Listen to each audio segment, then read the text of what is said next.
Ya, pagi Bapak Ibu sekalian, selamat datang di Philip Webinar edisi hari Jumat ya tanggal 14 Juli 2017 bersama saya Aditya Nugroho di sini dan rekan kita yang baru dengan Kandita Dara. ya atau panggilannya Kenny. Kenny.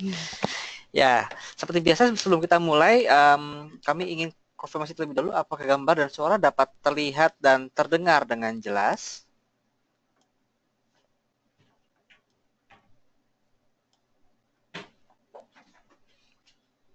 Ya, terima kasih Pak Raymond dan Pak Ahmad Riyandi atas konfirmasinya. Pak Iqbal juga, terima kasih. Kita akan langsung mulai saja ya Ken ya. Ya. Untuk sesi pertama akan dibuka oleh Kenny untuk JCI Indication. Kira-kira gimana Ken hari ini? Hari ini kita memperkirakan penguatan terbatas dengan support 5.794 dan resistance pada 5.861. Kemudian market hari ini, market Asia menguat karena investor sedang menantikan data Amerika Serikat mengenai inflasi dan penjualan retailnya, yang bersamaan dengan terbitnya laporan keuangan dari beberapa bank Amerika. Kemudian juga di Amerika Serikat, para investor masih menunggu testimoni dari Janet Yellen mengenai pertumbuhan Amerika Serikat. Targetnya ya, yang diucapkan oleh Presiden Trump ya 3% ya. Iya, dan sepertinya tidak begitu optimis gitu untuk capai 3% karena produktivitas di Amerika Serikat yang sepertinya melesu. Kemudian pada pasar obligasi global masih terus terjadi penjualan berdasarkan dari ya, jadi ECB ini ada apa? Lagi menyesuaikan untuk policy outlook ya. Jadi memang ada sell off di pasar obligasi ya. Iya, betul sekali. Kemudian juga presiden dari ECB akan pertama kalinya berbicara di Amerika Serikat di Jackson Hole setelah 3 tahun terakhir ini. Kemudian presiden ECB juga optimis adanya daerah ekonomi Eropa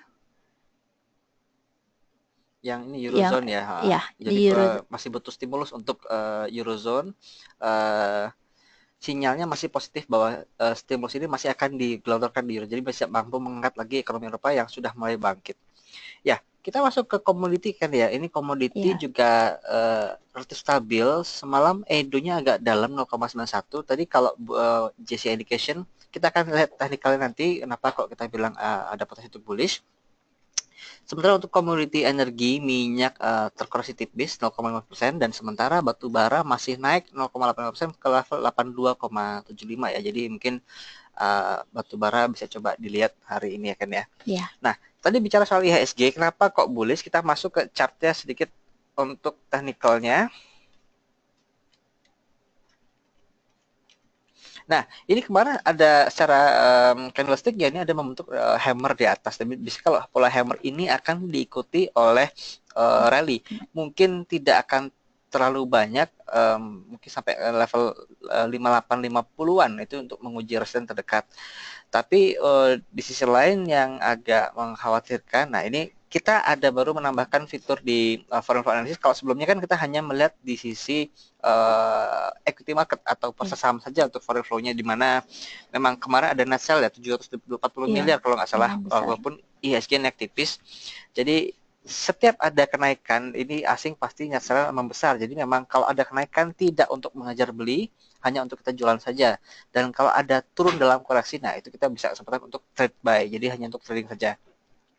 Nah, fitur baru ini adalah kita juga membandingkan dengan foreign flow di pasar obligasi karena memang size di pasar obligasi ini besar. Saat ini kepemilikan asing kurang lebih 740-an triliun rupiah di Sun dan itu porsinya sekitar 43%. Nah, kalau total foreign flow dari awal tahun atau itu kita lihat di pasar obligasi ini ada di kisaran sampai dengan 90 triliun ya pada puncaknya Juli, namun sudah mulai terkoreksi pada awal Juli ini. Jadi sudah mulai seperti pasar equity yang sudah mulai net sell sejak bulan Maret, namun pasar bond baru mulai ada jualan itu di awal Juli ini. Nah, ini indikasi kurang begitu bagus untuk foreign flow-nya, menandakan bahwa ada mereka keluar baik dari equity atau bond. Nah, data ini didukung dengan data nilai tukar rupiah. Jika nilai tukar rupiah melemah mengiringi dengan outflow, artinya mereka ada memang outflow, ada uang dolar yang keluar dari Indonesia dibawa ke negara yang masing-masing kembali. Ini sinyal kurang bagus bagi kestabilan nilai tukar rupiah. Mungkin kalau outflow ini terus berlangsung, kita akan melihat upaya Bank Indonesia untuk terus melakukan intervensi agar nilai rupiah stabil, dan ini ya semakin menambah PR pemerintah lah untuk mendongkrak ekonomi yang agak stagnan di level 5% pertumbuhan ekonomi. Nah, ini tadi untuk foreign flow analysis. Jadi strategi masih tetap manfaatkan kenaikan IHSG untuk jualan saja, dan ketika ada koreksi dalam itu bisa coba spekulasi trade buy. Tapi kita tetap harus lihat indikasi kondisi fundamental Q2 ya kan ya. Mudah-mudahan kalau ini bagus bisa kembali mendongkrak sentimen pelaku pasar di bursa kita. Selanjutnya kita pindah ke news ya kan, ada apa?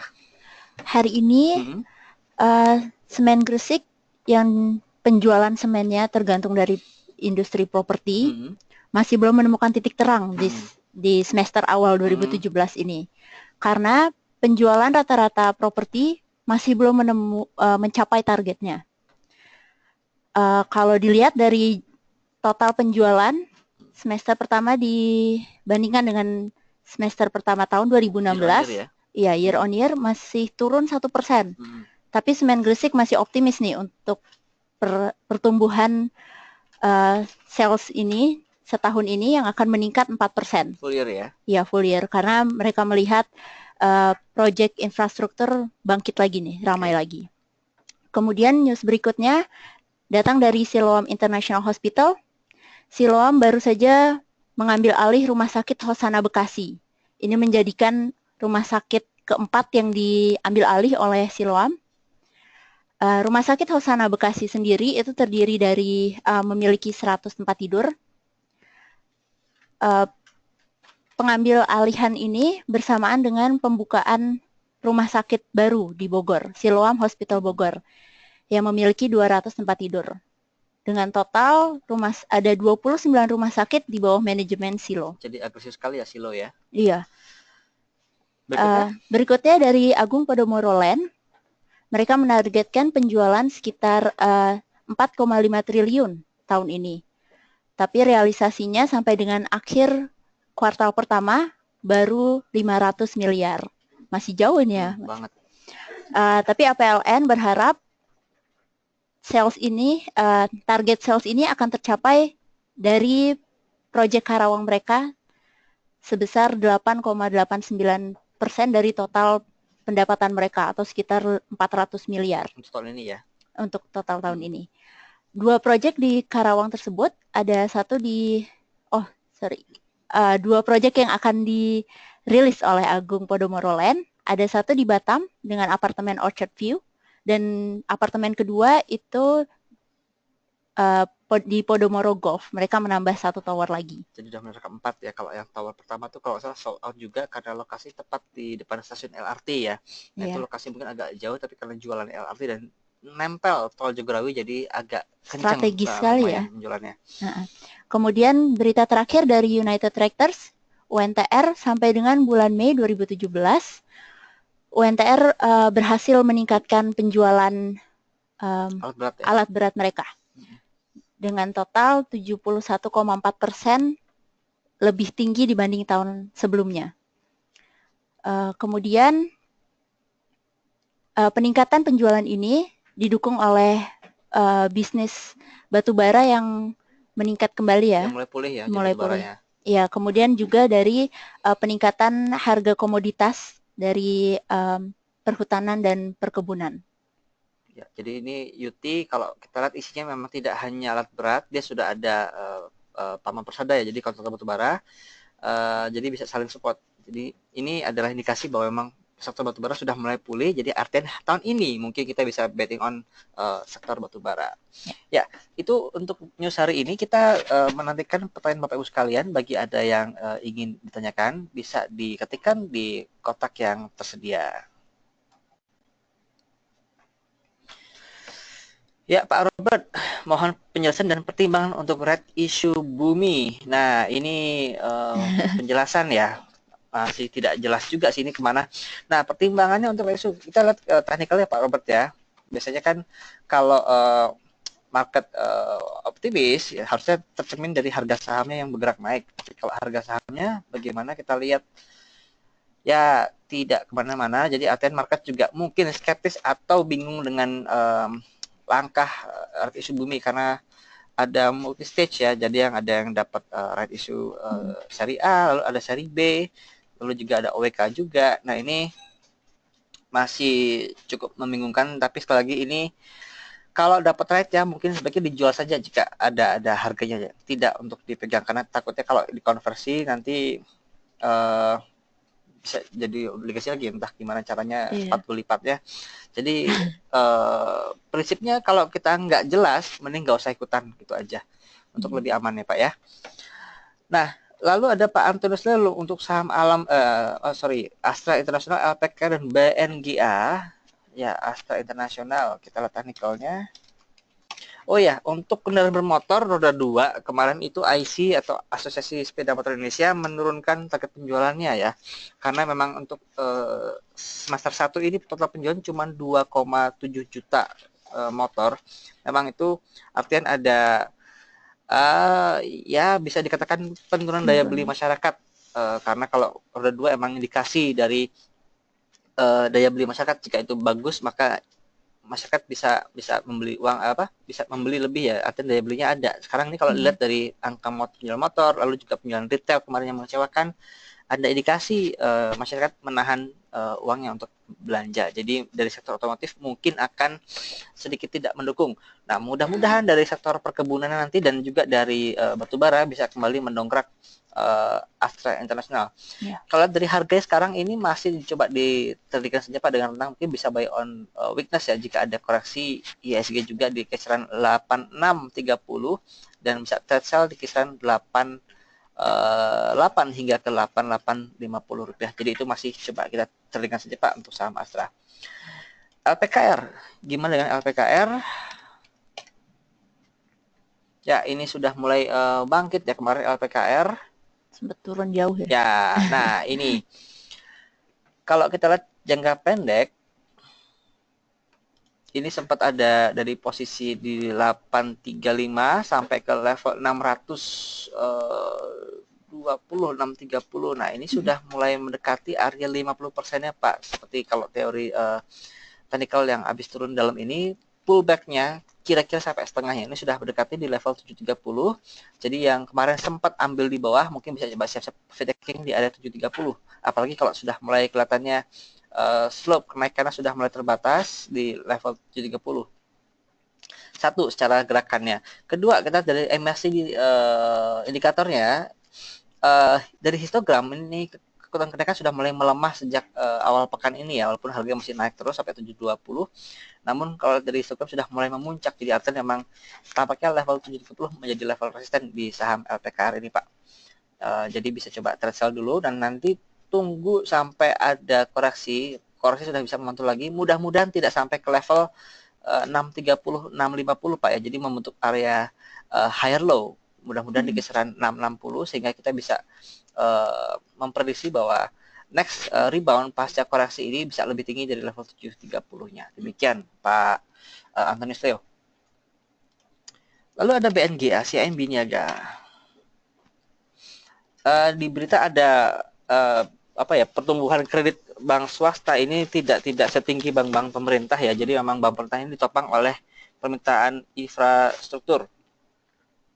Nah, untuk BNGA sendiri target pertumbuhan kredit sampai akhir tahun sekitar 7-9%. Ini ada dari emitennya sendiri, dari CEO sendiri ya Pak. Jadi memang masih bertumbuh namun tidak setinggi harapan. Jadi masih mungkin fase konsolidasi. Nah, lihat dari harganya juga ini masih cenderung sideways dengan support di kisaran harga 1150. Jadi mungkin bisa trading saja dengan rentang 11.150 hingga ke 1.300 rupiah, Pak. Sekaligus menjawab pertanyaan Bapak Roy Barus mengenai LPKR ya. Lalu ada APLN yang tadi penjualannya juga masih agak menyedihkan. Jauh banget dari target ya. Iya. Nah, harganya sebenarnya semua sempat bangkit, namun kalau ada kenaikan drastis seperti ini kita harus lebih curiga karena ini agak ngeri-ngeri sedap ya kan ya, dan juga ini Iya. kenaikannya sudah melampaui dari bolong-bolong batas bawah, batas atas, dan kemarin juga sudah mulai ada koreksi sedikit dan masuk, jadi ada peluang untuk koreksi lebih lanjut hari ini di kisaran mungkin 195 untuk saham APLN. Untuk view ke depan ya jangka pendek mungkin bisa ditradingkan sampai dengan, nah kalau kita lihat tadi Fibonacci-nya setengah harganya di berapa? Kira-kira 50% itu di kisaran 200 hingga 205 ya. Jadi kalau ada rebound mungkin level 200 hingga 205 itu dapat menjadi target resisten di saham APLN ini. Jadi masih coba di telinga saja Pak.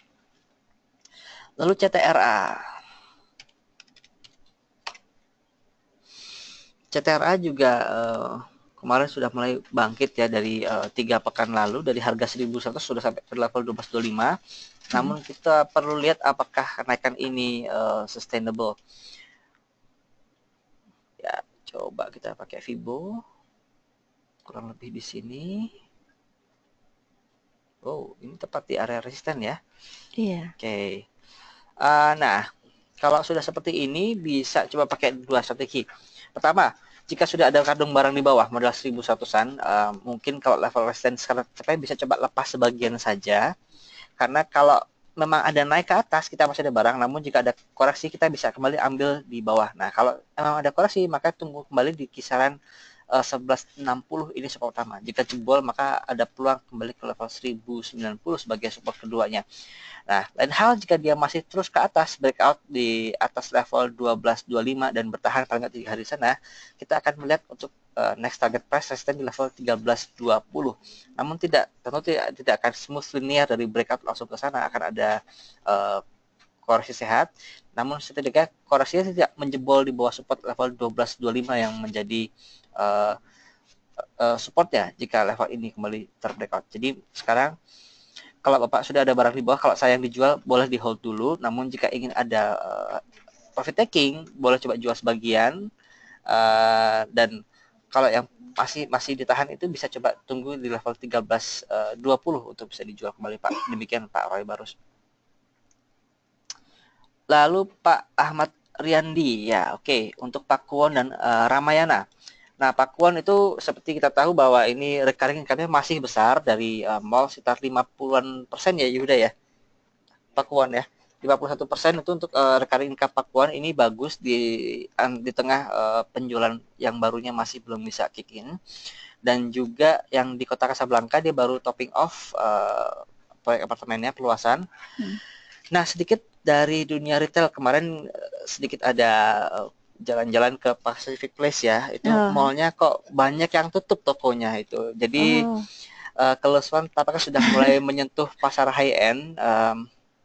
Ya mudah-mudahan bisa segera bangkit ya. Kalau itu lesu maka nah berita bagusnya dari Pakuan adalah dia itu sewa apartemen jangka panjang ya Kenny ya. Jadi mungkin tidak akan terlalu jelek ya kalau ada lesu di sektor retail tahun ini, tapi kalau memang jangka panjang maka kita bisa melihat bisa sedikit terancam ini Pakuan dari recurring income-nya.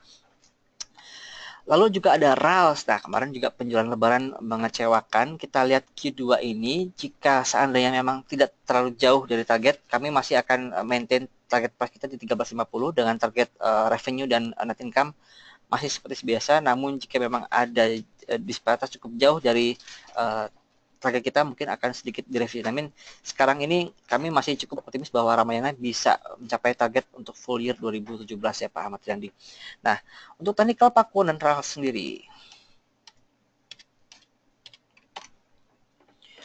Ya, untuk Pakuwon juga oke, sudah terkoreksi kembali. Mungkin coba bisa kembali tampung di kisaran Rp600 Pak Ahmad Riyandi.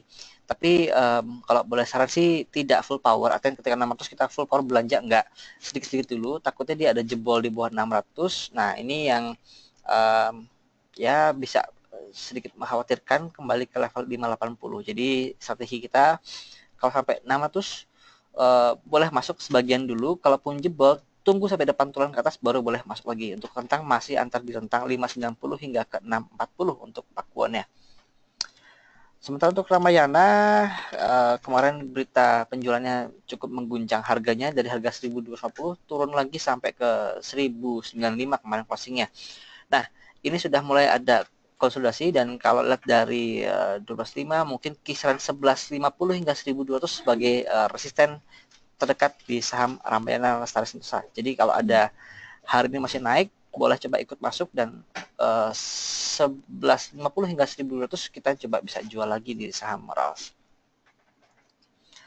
Next ada Doit, Elsip, dan Waskita. Oke, Doit batubara tadi outlook tahun ini masih cukup cerah tampaknya.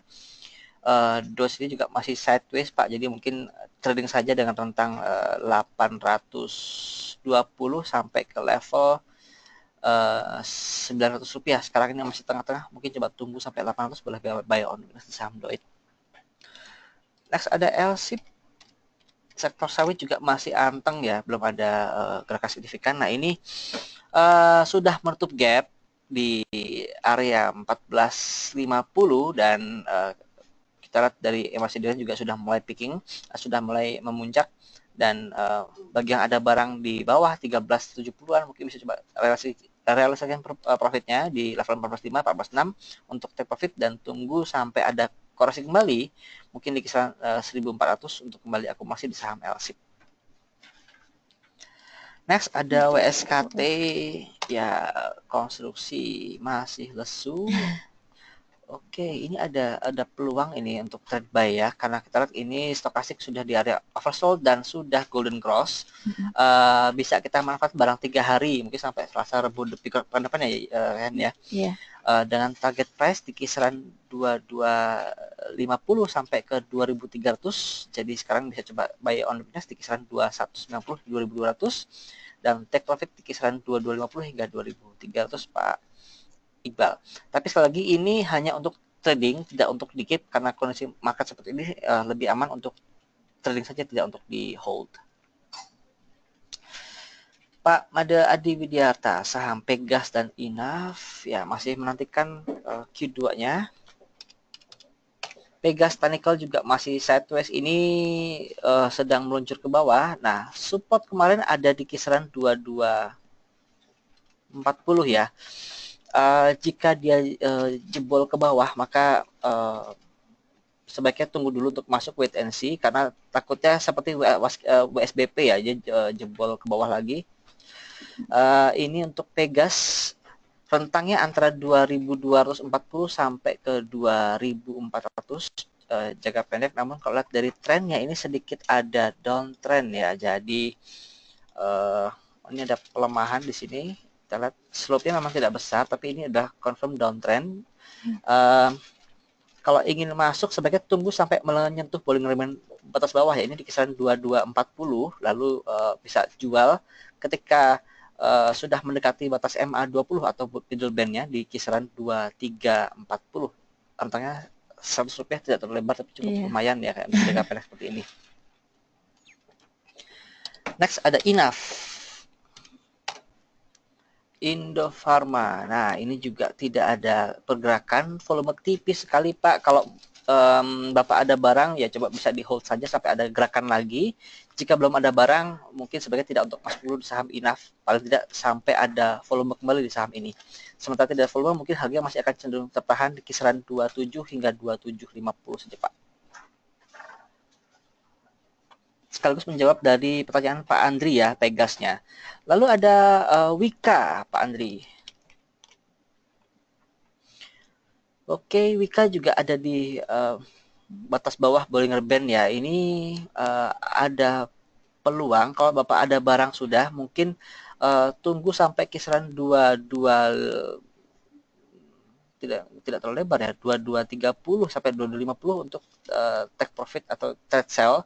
Jadi lebih baik nanti ada kenaikan dijual dulu Pak. Kalau ingin untuk masuk, kami tidak sarankan untuk menambah dulu posisi di saham Wika-nya. Lalu Ibu Foni, saham Asri dan SMCB. Coba Asri. Ya, Alam Sutra juga masih sedikit sideways ya. Untuk jangka pendek kita lihat dalam bulan ini MACD lain ada gerakan positif, jadi sebenarnya ada peluang untuk technical rebound di saham Alam Sutra, namun um, masih belum dalam waktu 1-2 hari ya, mungkin pertengahan pekan depan ada tren di saham Alam Sutra. Indikasinya adalah jika volume menebal kembali dan harga asli ini bertahan di atas level MA20-nya yang garis merah itu, Bu. Jadi kalau di kisaran 325 ke atas, bertahan paling tidak 2 hingga 3 hari, boleh ikut. Namun jika hari kedua kembali merah, maka sebaiknya bisa di trade sell dulu saham asli, berarti masih confirm dia lanjut ke area downtrend-nya. Ada SMCB sekarang, Holcim. Ya, ini juga sudah konsolidasi pasca ada rebound, tapi tidak sampai ke level tengah di level 825, hanya sampai ke level 810, 815. Mungkin bisa sell on strength saja di kisaran 820, jika ada penguatan bisa jual di situ dan tunggu di kisaran support 750 untuk kembali masuk, Bu. Berikutnya ada Pak Raymond, Excel dan Telkom ya. Excel kemarin ada kenaikan kayaknya kan ya? Iya, sepertinya. Excel.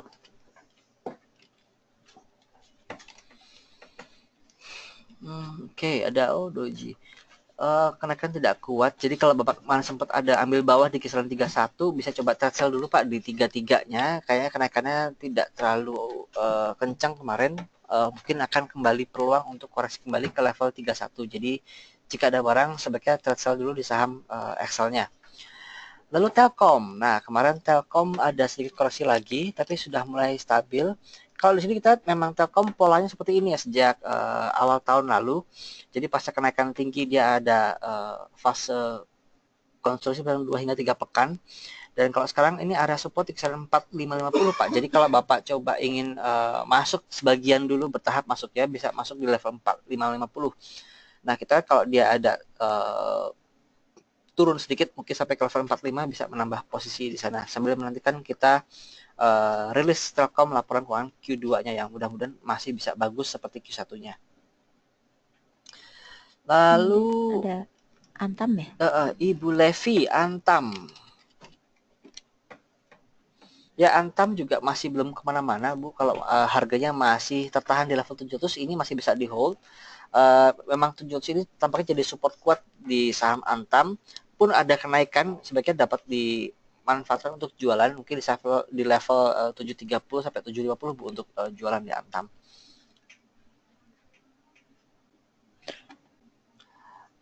Oke, Pak Paul, exercise right saham Bumi. Mungkin kalau Bapak ingin lebih jelas bisa menghubungi bagian di link kami untuk exercise right ya untuk emailnya, karena kami juga tidak belum lihat email seperti apa. Jadi kalau exercise Bapak mungkin dapat rate-nya. Jika Bapak ingin mengeksekusi atau mengconvert rate itu menjadi saham, bisa menghubungi di link, atau jika Bapak ingin jual langsung di pasar juga bisa sambil lihat harga rate-nya nanti ketika sudah mulai diperdagangkan. Next Pak Dimas ya, Telkom, Excel sudah kita jawab. Kita next ke ISAT. Ini lama nggak kedengeran Indosat.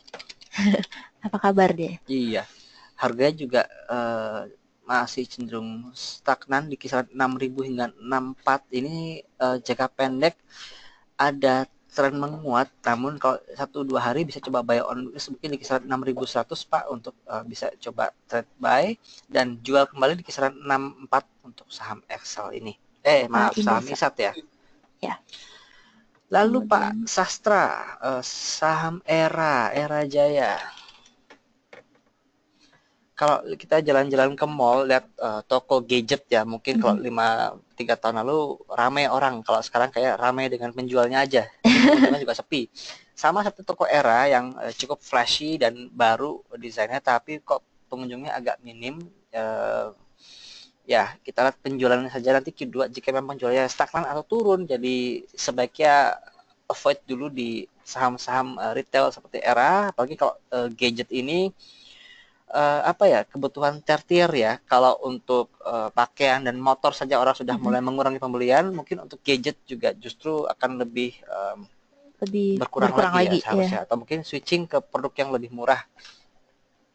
Nah, Era ini dia kerjasama dengan Xiaomi untuk produksi ponsel sini, namun Era tidak menggunakan pabriknya Axio ya, sudah dijual Axionya, malah Iya. dia kerjasama dengan PTSN untuk produksi, jadi Era ini hanya untuk distribusi saja. Dan kalau lihat dari pasar ponsel yang happening sekarang ini, yang ponsel menengah bawah ya, kayak Vivo, lalu juga ada apa lagi mereknya, satu lagi saingannya tuh Xiaomi itu bukan? ya Vivo Vivo, sama ini apa Oppo ya. Oppo. Nah, Oh, Oppo, nah juga mungkin Xiaomi juga bisa bangkit lagi, dan mungkin pasar-pasar segmen menengah bawah bisa kembali bertahan paling tidak untuk pasar ponsel. Nah, harganya juga ini kemarin kenaikan cukup kencang, dan mungkin akan ada koreksi. Pak Sastra bisa coba sell on strength di 625 mungkin untuk saham Era Jaya, jika kemarin Bapak sempat ambil di level 575 atau 6 masuk bawah. Ya, Ibu Rini, untuk waskitanya tadi, coba waskita kita lihat dulu waskitanya ya. Ya, ini waskita ini ada pantulan sedikit, walaupun kan kita lihat merah, ini posisi sedikit membaik ya, dari posisi 2180. Kalau lihat hari Senin tanggal berapa Mas? Senin ya, tanggal tanggal itu 7 Kamis, Rabu. ini. Ya, 2250 ya. Nah, ini memang agak sedikit nge-lag Bu, tapi tampaknya masih ada peluang bagi saham waskita ini untuk kembali rebound. Kenapa? Karena kalau lihat dari indikator stokastik ya, sudah ada di area oversold dan sudah golden cross. Jadi bisa buy on weakness di saham waskita. Untuk target price sendiri cukup moderate jika kita bilang ke level 23 saja, karena memang kondisi marketnya kurang begitu kondusif. Mungkin 23 sudah cukup baik bagi saham waskita untuk kita take profit ya, Ibu Riniwati. Demikian. Oke, apakah sudah tidak ada pertanyaan lagi? Kita akan cukupkan Kita ya untuk hari cukupkan ini ya. hari ini. Baik, terima kasih atas Bapak Ibu sekalian. Mudah-mudahan tetap bisa memperoleh profit yang lumayan di tengah marketnya agak sedikit sulit sekarang ini. Tipis-tipis Iya. profitnya. Terima kasih atas Bapak Ibu sekalian. Selamat pagi dan salam cuan.